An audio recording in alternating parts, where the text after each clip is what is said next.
vocês? Estou precisando de um lencinho. Ai, que beleza, minha cara. Caiu um cisco no meu olho aqui na hora da música. Aí fiquei meio que lacrimejando. Mas foi um cisco. Não sou nada aqui não. E aí a crise na fala da família, e filho da Cecília, do Chico, aí o negócio pesa mais um pouquinho no coração, né? Bom, caiu dois.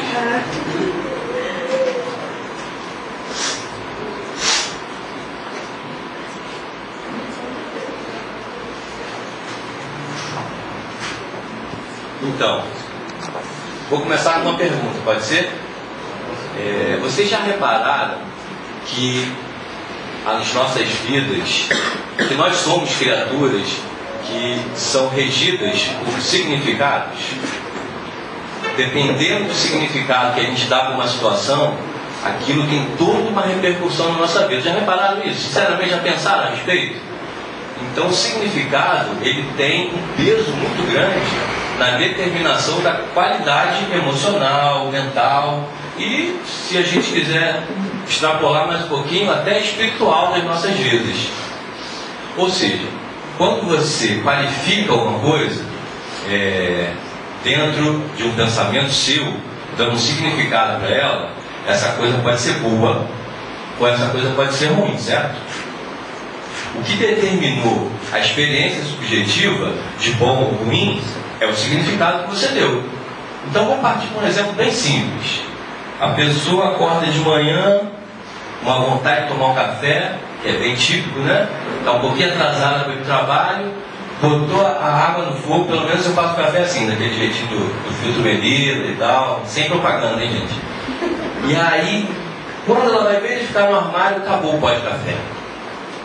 Instintivamente vem o pensamento, não é?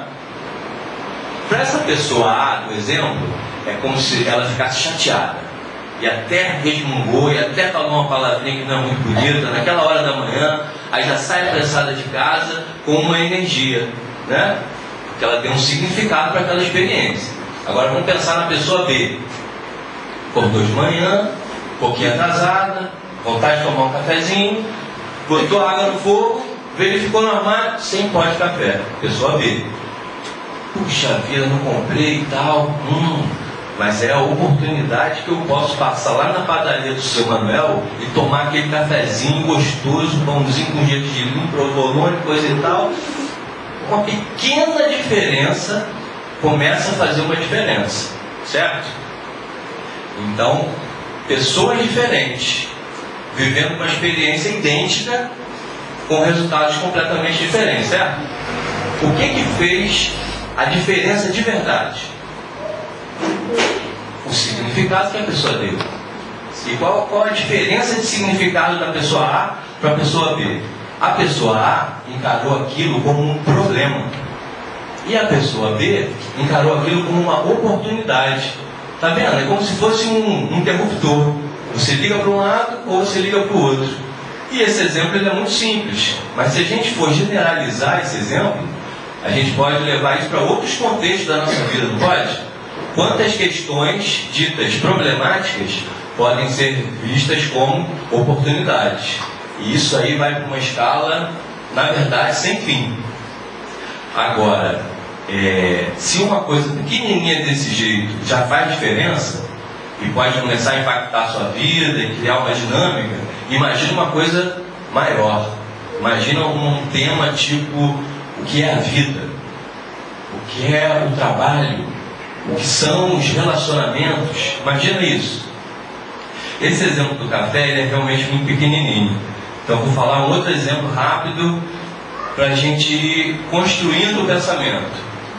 Esse outro exemplo é sobre... Agora eu tenho que pensar um pouco. Se eu falo ou se eu não falo. Porque a pessoa do exemplo ela está aqui. E aí se eu falar ela vai saber que é ela. E aí? Vou consultar as inspirações divinas. Ah, entendi. Me disseram que ela não vai ficar chateada. E me disseram também que é melhor citar logo o nome para acabar com a polêmica. Essa pessoa é meu pai, Chico. Ih, rapaz, coçou ali, ó. Deu aquela coçadinha. Mas eu prometo que é light, né? Para não dar problema depois para mim, né? Seguinte, meu pai trabalha em empresas, né? Empreiteiras da Petrobras e tal, desde que eu me entendo por gente. Ele mesmo se diz, peão de trecho, não é assim? Se diz? E ele ocupa um posto que tem a parte técnica do trabalho e tem a parte humana, né? Ele exerce normalmente funções que tem uma liderança. Ele exerce uma liderança. E liderança envolve relacionamentos, certo? E eu acredito que ele seja um bom líder. Porque ao longo desse tempo aí no trabalho dele, ele ganhou um apelido. Não sei se vocês sabem o apelido dele. Além de Chico, ele tem o sobrenome do apelido. Sabiam disso que existe? O apelido dele é Chico Gentileza. E Chico Gentileza, para mim, é quase que uma patente, né? Porque isso você consegue tirar uma inferência disso, né? Uma pessoa boa no relacionamento, porque é gentil com o próximo. Chora não, hein? Ele é mexicano, ele é igual a mim. E isso é muito interessante, né? De você poder ter no seu próprio codinome uma referência sobre como você é com as pessoas e nos seus relacionamentos. Muito bem, falei a parte boa. Agora vem... Mentira, só uma pequena correçãozinha de significado que poderia fazer diferença. Eu acho que faz diferença. A gente até conversou sobre isso. Ele não estava esperando, mas desse assunto a gente já conversou em outro momento. Quando tem uma pessoa na equipe que ele não está ali muito fácil, apresenta uma dificuldadezinha, ele acaba conversando comigo a respeito, conta um pouco da história e no final ele encerra com uma frase emblemática, que é dele. O ser humano é muito complicado, né? Não é? Essa frase você usa? E aí eu já comentei, pai, mas é uma pessoa. E aí se você vê aquela pessoa como símbolo da humanidade, ser humano é muito complicado, isso é uma generalização. E essa generalização, ela é uma espécie de significado que afeta a sua representação interna, que afeta o seu emocional, que pode até afetar a sua capacidade de lidar com aquela dificuldade. E se a gente reduzir o significado? É uma pessoa que está com uma dificuldade e isso é o quê? Um problema? Ou o exemplo do café lá atrás? Ou uma oportunidade. Oportunidade de quê? Oportunidade de desenvolver mais ainda as minhas capacidades de liderança. Desenvolver mais ainda a minha habilidade na relação interpessoal como líder. Então, um pequeno ajuste no pensamento já pode fazer e faz uma diferença. Isso é um grande problema? Claro que não é um problema. Isso ele tira de letra e as coisas normalmente são resolvidas. Só estou dando um pequeno exemplo da vida real para a gente perceber que a gente vai caindo nessas situações de uma forma frequente e corriqueira. Sabe por quê? Porque existe um automatismo no nosso jeito de pensar. Porque senão eu poderia dizer assim, então, se a questão do significado é tão importante assim, e ela pode redirecionar a nossa vida para caminhos cada vez mais melhores, produtivos, eficazes, felizes, então é só a cada situação ver qual é o melhor significado de aplicar. Não é assim? Seria fácil. Porém, como dizia o meu professor de neuroanatomia da faculdade, seria muito bom se fosse só isso. Porque tem um pouquinho mais, a gente precisa desautomatizar o pensamento. E como que se faz isso? Existem até técnicas assim, um pouquinho mais sofisticadas, que você faz um treino para que a pessoa consiga desautomatizar o pensamento. Mas como aqui a gente não está no espaço propício para isso, tem uma fórmula muito simples, que só basta um pré-requisito para você aplicar essa técnica, querer. Se você quiser, você pode, diante de cada situação na sua vida, principalmente aquelas que são um pouquinho mais desafiadoras, aquelas que estão incomodando um pouco. Tem alguma coisa na vida de vocês que está incomodando atualmente? Não precisa levantar a mão, nem falar nada, só pensa. Uma coisa, ou uma relação, ou uma situação que ainda não está muito bem resolvida. Para diante dessa situação e se pergunta: que significado eu estou dando para essa situação? E faz essa pergunta assim com um carinho. E dê um tempinho para você processar a informação. Vai chegar na sua mente a resposta. Eu estou interpretando essa situação dessa forma, dessa forma, dessa forma. E isso provavelmente está contribuindo com a sua sensação limitante dentro dessa situação. Aí a pergunta seguinte é: de que outra maneira eu posso interpretar essa mesma situação? E aí você vai desenvolver uma espécie de reflexo, uma espécie de músculo de como criar novos significados diante das situações corriqueiras da vida. O nome técnico da coisa, sabe qual é? Ressignificação. Tem gente que faz isso com uma habilidade primorosa, sem nem ter estudado neurolinguística, sem nada. Alguém vai lá e conta um problema, a pessoa consegue ter aquele olhar de ver pelo viés mais positivo. E isso não é efeito poliana, sabe? Ver tudo o lado bonito, cor-de-rosa das coisas. Não. É só se ter uma visão mais positiva. E uma visão mais positiva, ela pode impactar a nossa vida de muitas maneiras. Tanto a nossa saúde emocional, a nossa saúde física e até a nossa saúde espiritual. Ver pelo ângulo mais positivo. Muito bem. Como eu estava dizendo, tem significados que são pequenininhos e tem significados que são grandões. Esses significados grandões, é claro que eles criam mais impacto ainda na nossa vida, né? E apesar de serem muitos assuntos, eu vou escolher um, para a gente ir um pouquinho mais a fundo. E eu vou escolher o tema vida. Qual é o significado que eu dou, eu no caso, estou falando nós, tá? Que eu dou para a vida. Se tivesse um papelzinho, uma caneta na sua mão agora, e você fosse escrever de uma forma sucinta e rápida: a vida é, complete a frase. Cada um ia falar da sua maneira, cada um já refletiu a respeito disso, ou não, o que é engraçado, ou não, igual o Caetano. É engraçado porque é um tema tão central, né? A vida. E às vezes a gente nunca fez essa reflexão de forma consciente. Ela é meio instintiva, mas consciente às vezes a gente não fez. Então eu já vi muitas definições sobre a vida. Eu costumo perguntar isso para os clientes quando a gente está naquela fase de avaliação, consultório, para entender o modelo mental dele, né? Porque entendendo o modelo mental dele eu vou poder ajudá-lo melhor. Então eu já ouvi que a vida é uma jornada. Eu já ouvi que a vida é como se fosse um palco e você representa vários papéis. Geralmente a pessoa fala numa linguagem assim metafórica, né? Eu já ouvi que a vida é um campo de batalha. Eu não gostei muito desse significado. Imagina como deve ser o pensamento dessa pessoa, acordar todo dia, vou para a guerra. Talvez alguém até se motive com isso, mas eu acho meio estranho. E aí, depois de pensar bastante, de ouvir muitas histórias e fazer a minha própria reflexão, eu adotei um significado. E eu reparo que quase todo mundo concorda com ele, mesmo que já tenha outros. A vida é uma escola. Eu gosto dele, simplesinho, bem humilde, modesto, mas faz um paralelo muito grande com o que de fato a gente experimenta na vida. A vida é uma escola. E se a vida é uma escola, tudo, aí estou generalizando mesmo, tudo que nos acontece são aprendizados, lições. Muito bem. Tudo que nos acontece são aprendizados. Vamos continuar por consequência. Se a vida é uma escola, tudo que nos acontece são lições, qual é o propósito da vida?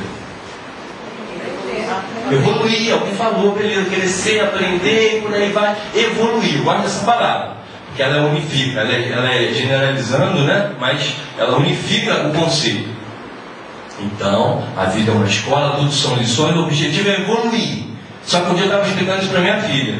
Ela devia estar com uns 10. Hoje ela fala isso de quase salteado, tanto que eu já marquei na cabeça dela. A galera sabe, assim. Mas por que eu falei muito isso? Porque é uma programação boa. E a gente tem esse papel como pai, como mãe, né? De colocar coisas legais, saudáveis na cabeça dos nossos filhos. Porque se a gente não colocar, quem vai colocar? Facebook? Eu já falo isso, ela já briga comigo. Enfim, não estou criticando nenhuma rede social, nada disso, mas a gente acaba recebendo muita informação que não é bacana. Então, evoluir. Mas para que, pai, evoluir? Só evoluir?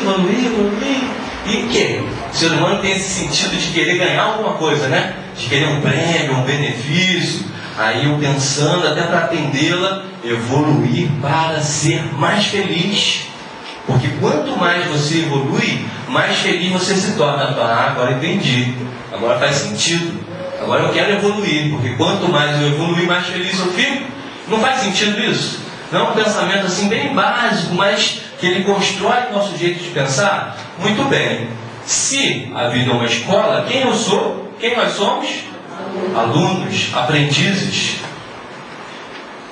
Viver, não terá vergonha de ser feliz, que ousadia em mim. Cantar e cantar e cantar, a beleza de ser um eterno aprendiz. Eternos aprendizes, isso é o que nós somos.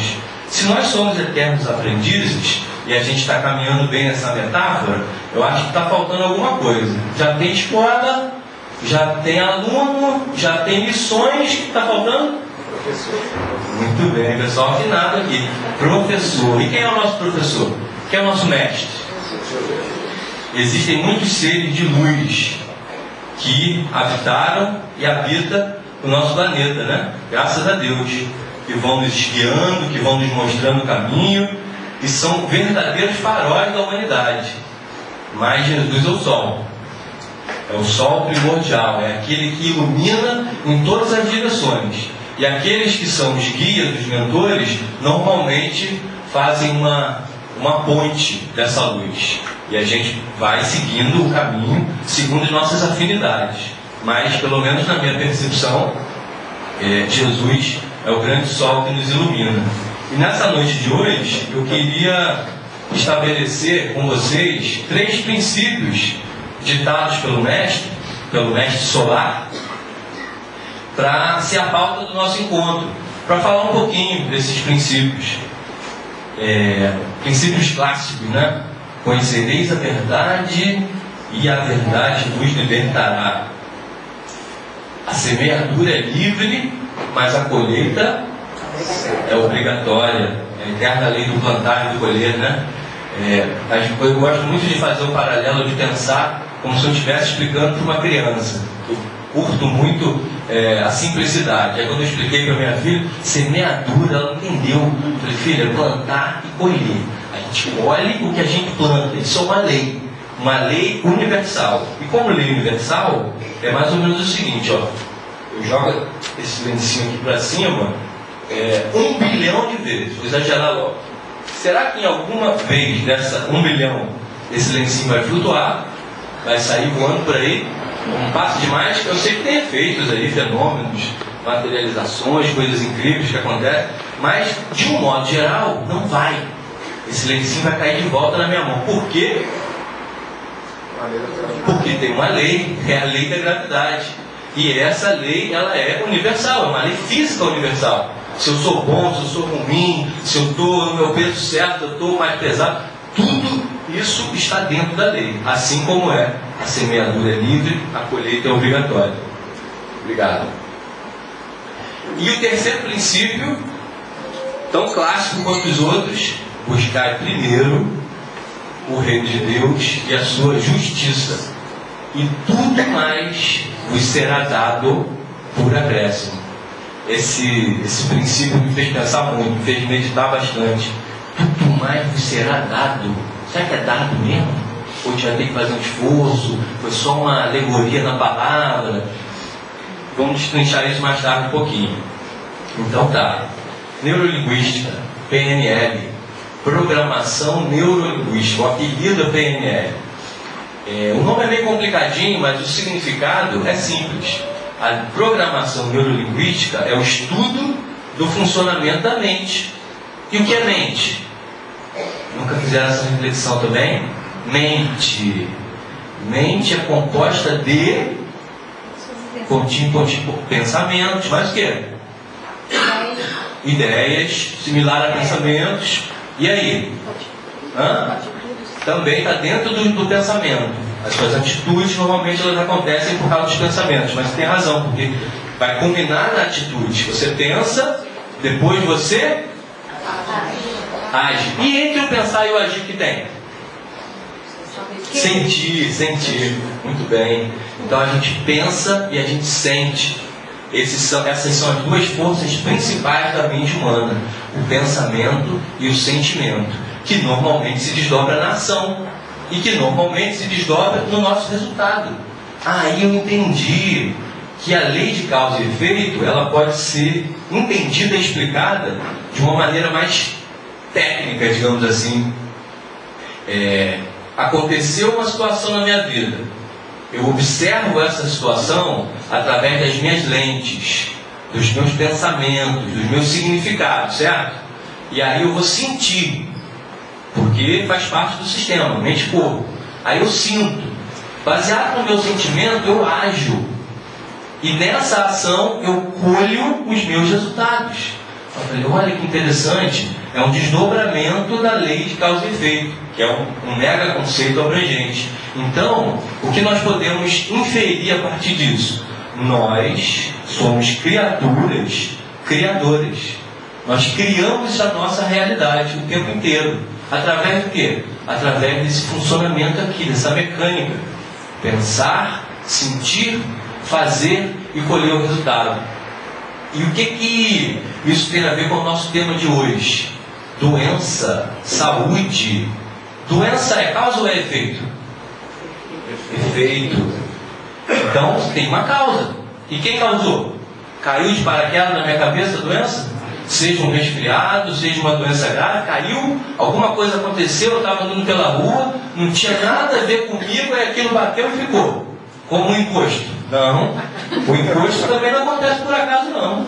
Também é uma criação nossa. Acho que eu vou ali. Falei encosto, né? Deu uma água para dar uma fluidificada.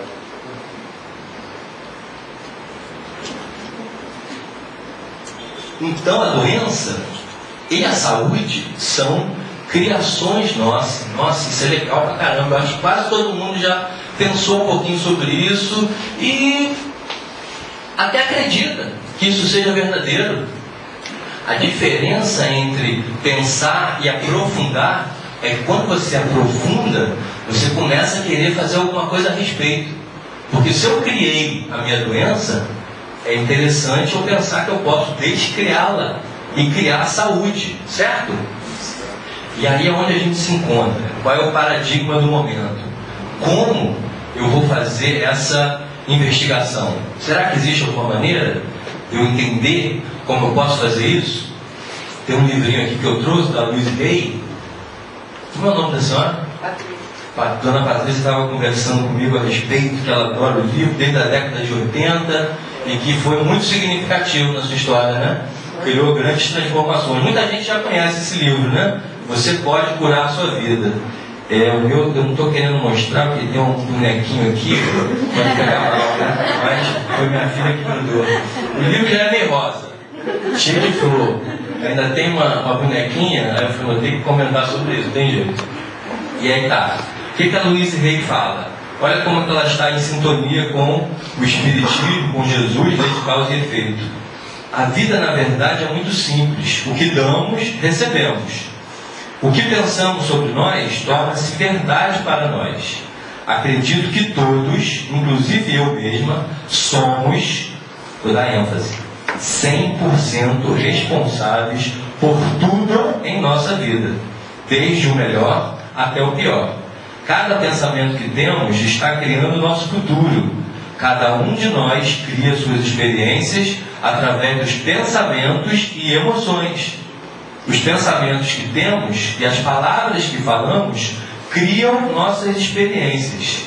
Criamos as situações e então abrimos mão de nosso poder culpando os outros pela nossa frustração. Nenhuma pessoa, nenhum lugar, nenhuma coisa tem poder sobre nós, pois nós somos os únicos pensadores em nossa mente. Criamos nossas experiências, nossa realidade e tudo o que há nela. Quando criamos paz, harmonia e equilíbrio em nossa mente, nós os encontramos em nossa vida. Então não é só saúde, doença, saúde física, estamos falando de realidade. Se você quiser saber como andam os seus pensamentos, suas emoções, se eles estão em harmonia, se eles estão alinhados, é só você dar uma olhada na sua realidade, na realidade à sua volta, nas suas relações, inclusive também na questão da saúde física. Porque aí você pode fazer um mergulho interior e começar a perceber qual é a relação, como está se estabelecendo essa relação de causa e efeito. É como se fosse um espelho. A realidade à nossa volta é como se fosse um espelho refletindo o que está dentro de nós. Digamos que você está diante do espelho e aí você vê a imagem ali refletida, certo? Aí você não gostou muito da imagem. Aí você vai lá no espelho, calma aí, deixa eu fazer um retoque aqui, deixa eu mexer para cá. É no espelho que a gente vai mexer? Claro que não, gente. A gente vai mexer na gente mesmo. Eu sei que isso é muito óbvio. Mas quando se trata da nossa realidade, acaba não ficando tão óbvio assim. E vamos voltar para a questão saúde. O que a gente normalmente faz? Vai para o médico, toma remédio. Tudo bem, faz parte, é natural. Espera o quê com essa atitude? Melhorar, ficar bom, curar. Dentro desse preceito, dentro desse conhecimento que a gente está adentrando, isso é muito pouco. E é óbvio que eu não estou falando mal da medicina, nem do médico, nem de nada disso, nem do remédio. É uma parte do processo. Mas eu vou dizer para vocês, assim, pelo menos isso é bem pessoal, 1/3 do processo. Os outros 2/3 é você fazer o mergulho dentro de você, achar o padrão criador e fazer a modificação interna. É a famosa reforma íntima, né? Que o Espiritismo tanto fala. Gastrite, vamos pensar nesse exemplo bem simples. Medicina psicossomática, estuda a relação mente e corpo. A gastrite foi uma das primeiras doenças que foi mais assim, investigada no início. Que a medicina psicossomática fez o principal estudo. Depois descobriu-se que todas, ou quase todas as doenças têm essa relação de ter uma origem na parte emocional. E para a gente que navega aqui pelo mar do Espiritismo, a gente sabe também que na parte espiritual, certo? A gastrite, tá? Pessoa estressada, ansiosa, se aborrece por pouca coisa, ela coloca um viés de significado mais voltado para o problema. E aí vem o estresse. E esse estresse provoca liberação de substâncias químicas, hormônios, cortisol. E isso afeta as suas células. E isso danifica tecidos. Olha que interessante, a mente fez liberar hormônios e substâncias e que afetou o seu corpo físico de fato. E aí chega um momento que a doença está lá. Porque tem gente que fala assim, isso é tudo psicológico, a doença é tudo da sua cabeça. Tu tem razão. Mas uma vez que virou físico, a doença está lá. E precisa de tratamento sim. Médico e muitas vezes o tratamento espiritual. Eu sou completamente a favor dos dois. Porque o tratamento médico e o espiritual, ele vai te dando condições e tempo para você poder passar pelo seu processo de aprendizado. Fazer suas retificações internas e chegar de novo na estrada do equilíbrio, na estrada do amor, na estrada da harmonia. E por que não dizer na estrada da saúde? Muito bem. Se a questão tem a ver com significados, e a gente já está começando a descobrir que podemos mexer com isso de forma intencional, sair do automatismo, qual seria o melhor significado para a gente observar a questão doença? Doença é uma coisa ruim que eu devo extirpar de mim mesmo. É assim? Esse é o melhor significado? Doença é uma coisa que não tem nada a ver comigo, eu tenho que combatê-la, como se fosse um mal. Certamente que não. Eu não quero assim me apropriar dessa palavra, que ela pode ser muito melhor significado. Um significado que eu acho bastante sábio é doença é uma mensageira. Doença é uma sinalizadora. Do ponto de vista da neurolinguística, a gente diz que a doença é uma comunicação do sistema mente-corpo, que está se relacionando o tempo inteiro e que traz uma comunicação, certo? E quando você está diante de um interlocutor, qual é a atitude mais simpática, cortês, educada e até sábia para você se colocar diante desse comunicador? Ouvir com atenção, ouvir com respeito, Ouvir com consideração. A gente faz isso com as pessoas, né? Fazemos isso? Que bom. Vocês estão fazendo comigo, eu agradeço. Então, quando a doença vier, não é atitude de correr para o médico, correr para o remédio, a não ser uma coisa emergencial, claro. Mas paralelo a isso, ouvir o que a doença tem para te dizer, porque se você não ouvir, você simplesmente vai, como é que fala isso? Paliativo nos sintomas e depois adoece de novo. Isso não estou rodando praga não, gente. Isso realmente é a identificação do processo. Vocês já ouviram falar, claro que já ouviram falar, no Patrick, eu não sei pronunciar bem, Swayze, Patrick Swayze, ele desencarnou há uns 3 anos. Pouco antes dele desencarnar, eu estava assistindo uma entrevista na televisão, um programa desses aí, americano. Estava eu e minha esposa. E ele estava com câncer no pâncreas, se eu não me engano, isso aí. E ele falou com tamanha convicção que ele ia combater aquela doença, que ele ia lutar bravamente e ele tinha certeza absoluta que ele ia derrotar aquele inimigo. A minha esposa estava do lado e eu falei, coitado, vai morrer rápido. Ela me assusta, calma aí, por quê? Ele está tão convicto, ele está tão forte, mas ele está lutando na causa errada. Ele está lutando contra ele mesmo. Porque se somos nós que criamos essa realidade, quando você luta com raiva, belicosamente, contra a doença, você está lutando com uma parte sua, que criou aquilo. Por isso eu até falei uma coisa assim, meio sem pensar na hora, né? Uma energia não muito boa, coitado, vai morrer logo. Mas infelizmente, aproximadamente 2 meses depois, ele veio a desencarnar. E eu não conheço a história dele, eu estou muito respeitoso aqui nesse momento, não quero falar nada assim que escape aquilo que é útil para nós entendermos a mensagem. E aí todo mundo deve ter acompanhado um pouquinho mais de perto, que é uma pessoa do nosso país, o Reinaldo Giannichini. Também teve um câncer, né? Cada caso é um caso, cada história é uma história, foram doenças diferentes, mas eu observei, eu sou muito observador. Eu gosto de observar o ser humano. O ser humano é a minha paixão, a minha fonte de estudo. É por onde eu mais me interesso e fico fascinado. Então o Giannichini estava lá, uma pessoa conhecida, e eu comecei a observar as entrevistas do Giannichini em relação à doença. E tudo indicava que ele estava encarando aquele processo como um aprendiz, querendo entender o que aquilo estava significando para ele, fazendo todo um processo até de humildade, de voltar-se para dentro e entender aquele processo. Felizmente, a cura aconteceu e ele está aí.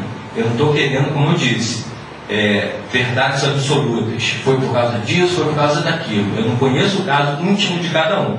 Eu só acredito piamente que cada um criou a sua realidade. Como? Eu não sei, porque eu não estou próximo. Eu posso falar das pessoas que chegam até a mim. Então eu tenho uma amiga que ela não é minha cliente, ela é amiga. E aí ela apareceu com um câncer no colo do útero. E se fosse no consultório, eu faria uma vivência com ela. O neurolinguística ela não fica só na conversa. Ela faz vivências, relaxamentos, induções. Esse termo pode gerar um pouquinho de polêmica, mas hipnose, para a pessoa entrar num estado mais profundo de consciência e ter respostas, certo? Mas como a gente estava numa conversa assim aberta, eu fiz ali no estado de vigília mesmo, pelas perguntas, estimulando ela a fazer a reflexão, porque é uma quebra de paradigma. A pessoa está querendo lutar contra a doença. Existe toda uma cultura que reforça essa ideia. E eu fui explicando devagarzinho, um pouco disso que a gente está conversando aqui. E ela se abriu para a conversa. E ela começou a buscar dentro dela a relação. E foi me contando algumas histórias, aí a gente chega no ponto. Um casamento muito frustrado, um marido muito agressivo, ela muito submissa a vida inteira, permissiva, 3 filhas, não sei quantos netos, todo mundo sempre em primeiro lugar, e ela só se colocando em último plano, só se colocando em último plano. Se tiver alguém aí com alguma coisa parecida, não é nada pessoal, né? Se colocando em último plano, e aí a vida, muito sábia que é, dentro dos seus processos, adoecimento. Adoecimento, pausa para reflexão. É quase como se a gente estivesse dirigindo um carro, ou andando a pé numa estrada, e aí por distração, ou por ignorar o caminho, a gente vai para uma estrada paralela. E nessa estrada paralela começa a ter solavanco, buraco, e aí você continua distraído e o carro quebra. Aí o carro quebra, aí você para pensar, opa, ei rapaz, eu saí da estrada principal, é a hora de fazer o retorno e pegar a estrada principal e consertar o carro, de preferência. Às vezes dá tempo, às vezes não, dependendo do quanto você já se desviou do caminho, da estrada do equilíbrio, da estrada do amor e da harmonia. E essa minha amiga, graças a Deus, ainda estava em tempo, e ela entendeu o processo. E olha que coisa incrível, eu ia até dizer linda, mas a gente está falando de uma doença, ainda pode rolar um choque. A doença fez com que ela, pela primeira vez na vida, começasse a se priorizar, começasse a se colocar em primeiro plano. E aí alguém pediu uma coisa para ela, o marido, a filha, assim, agora não, porque eu vou me cuidar. Eu preciso fazer o meu exame, eu preciso ir no médico, eu preciso fazer lá a minha terapia para cuidar da minha cabeça. E eu estimulando, é isso, está no caminho certo, é isso. Às vezes a pessoa precisa de um ponto de apoio assim, né? Porque ela passou muitos anos numa programação, digamos assim, errada. E agora a gente está reprogramando o jeito de pensar. Isso não é fácil, mas é simples. É simples entender que se alguma coisa está difícil na minha vida, se alguma coisa está complicada na minha vida, eu sou o Criador. Então, ao invés de reclamar, resistir, rejeitar, lutar, brigar, espernear, eu vou olhar, corrigir e voltar para a estrada. E essa estrada leva para onde, na opinião de vocês?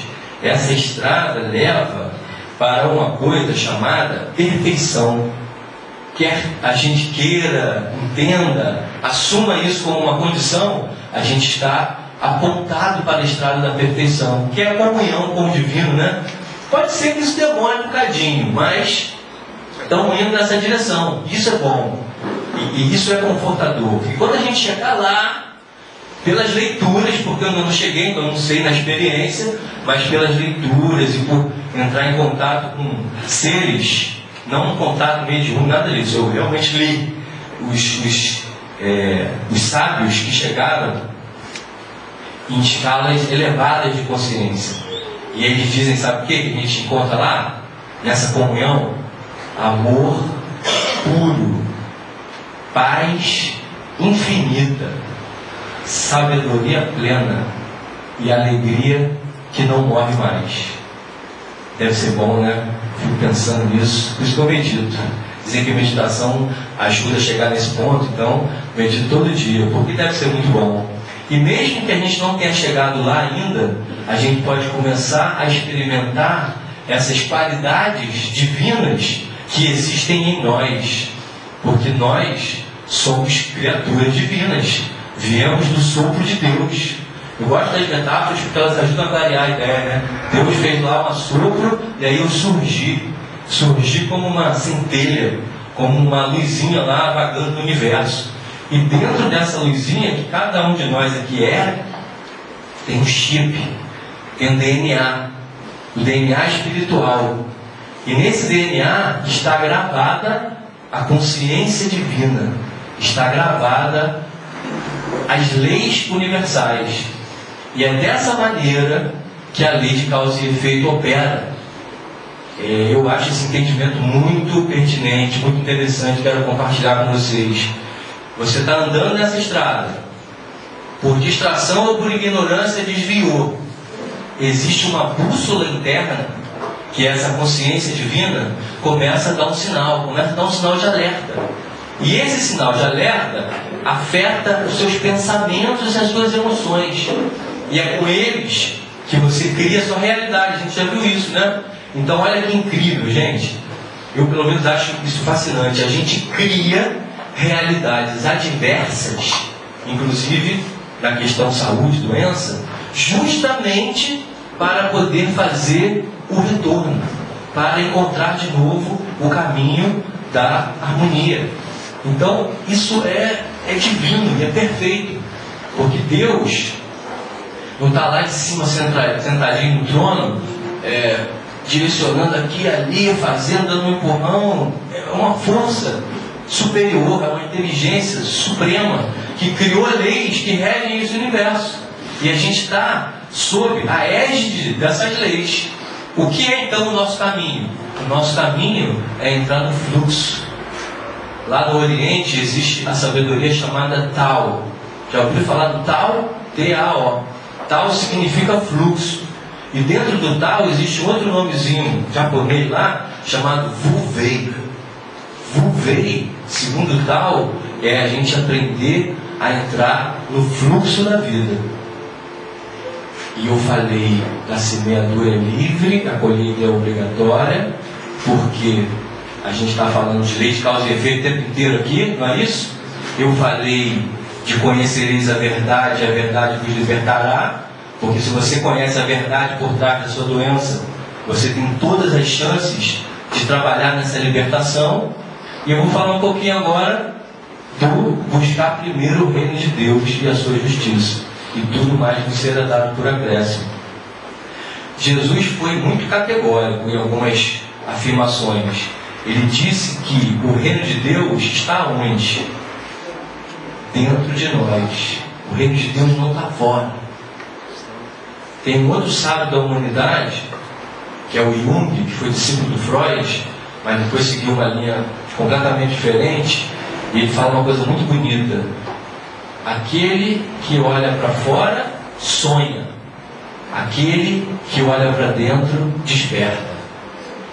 Então isso encerra uma sabedoria milenar, né, que é mais comum no Oriente, mas nós ocidentais, graças a Deus, estamos nos aproximando disso. A sabedoria oriental vem chegando com o yoga, com a yoga, com a meditação, com os trabalhos que visam o aprofundamento, que visam a interiorização.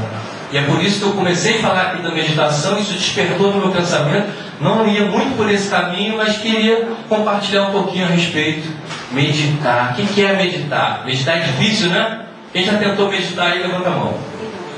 Muito bom. Temos alguns tentadores. E aí? Foi fácil? Foi difícil? Está sendo fácil? Quem medita mesmo já com frequência?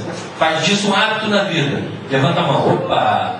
Dois, duas. Alguém mais? Opa, 3. Maravilha. Também? 4. Maravilha.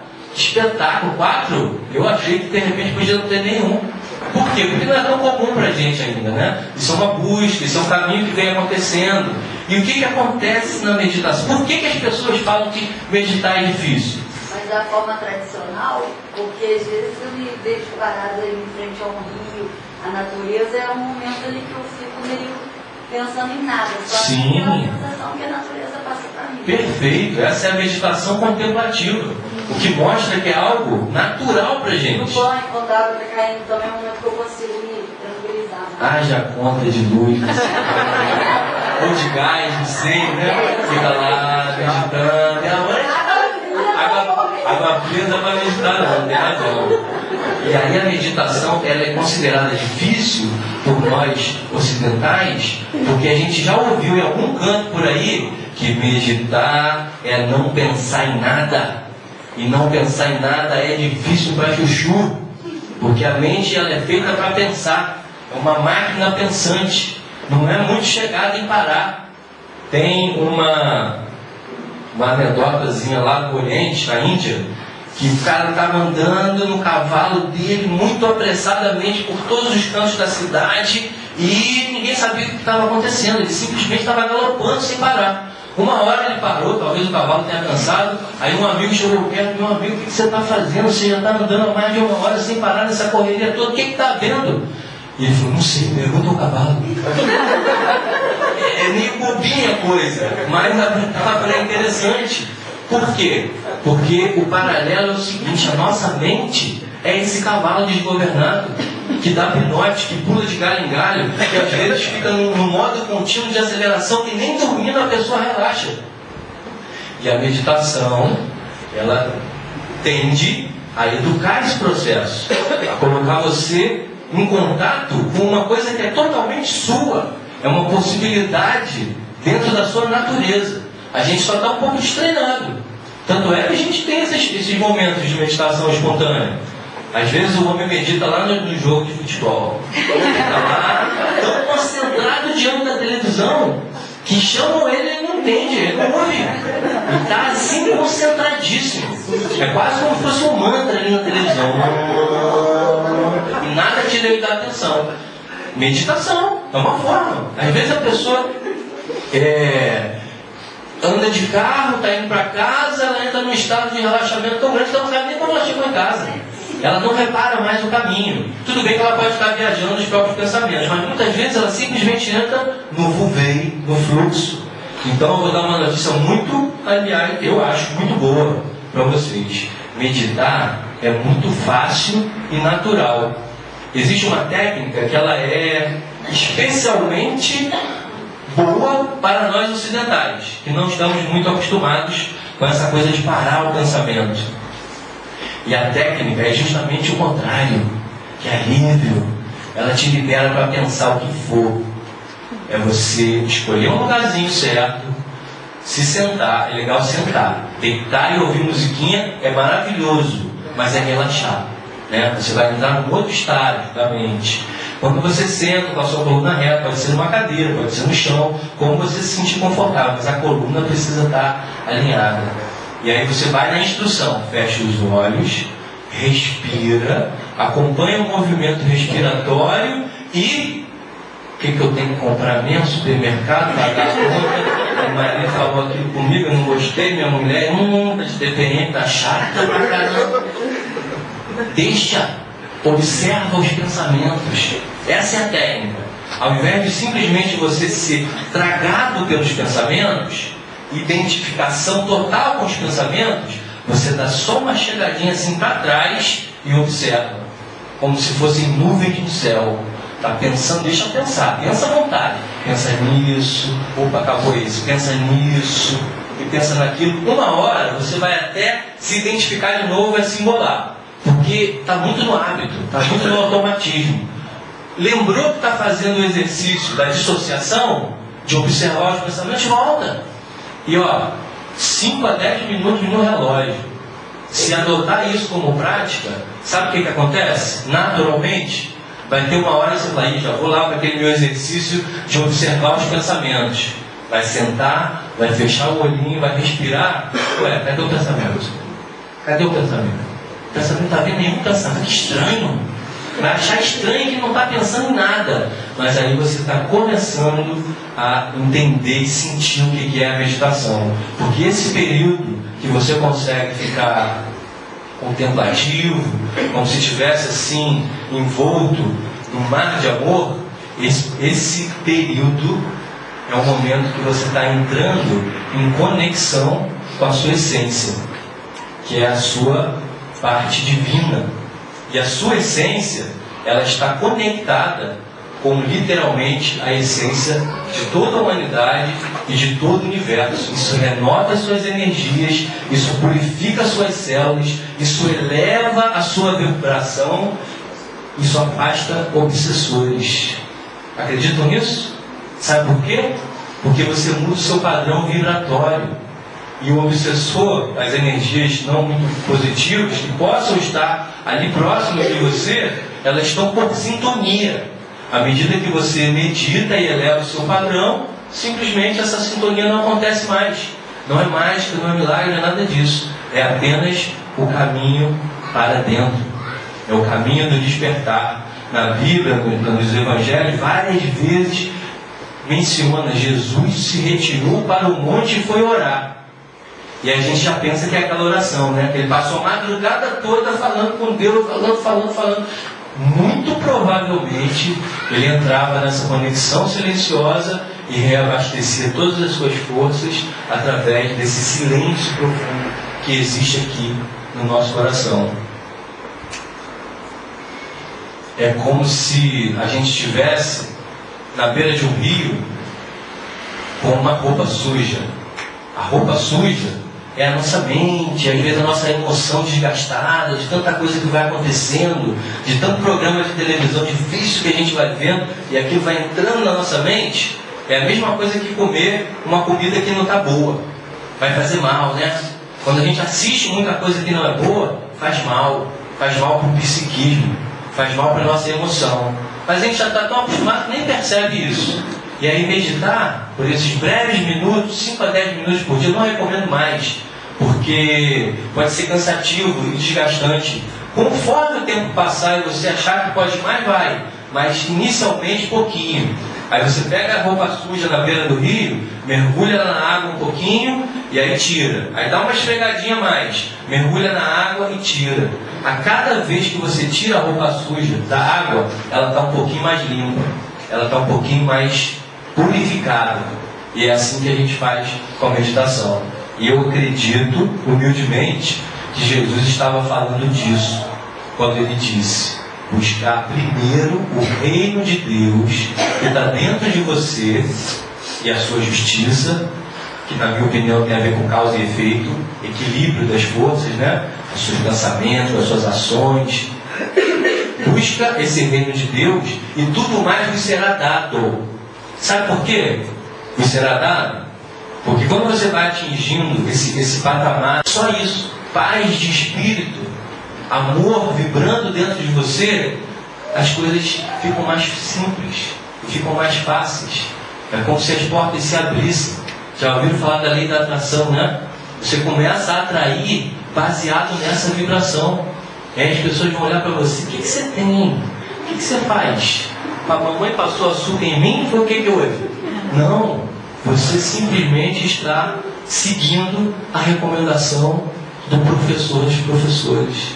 Você simplesmente está mergulhando dentro de você e buscando em primeiro lugar o reino de Deus. Não é autopropaganda nem nada disso. É por isso que hoje eu adoto a meditação como primeira prática do dia. Porque depois que eu entendi essa coisa da recomendação, e eu procuro seguir muito o que Jesus fala, apesar dos tropeços, apesar dos erros e dos enganos vários, eu procuro seguir. E se ele falou, eu estou querendo ser um bom aluno, eu estou querendo ser um bom aprendiz, para poder colher os frutos doces dessa bem-aventurança prometida e poder compartilhar isso com os meus irmãos, como a gente está fazendo aqui agora nessa noite, que eu espero tenha sido útil, que eu espero que tenha sido proveitosa. Para mim foi muito, porque é muito emocionante você estar num lugar onde a sua família está presente, onde a sua família congrega uma verdade espiritual profunda e ao mesmo tempo simples. Como disse a sábia vovó Joana, uma família falando a mesma língua espiritual. E isso não tem preço.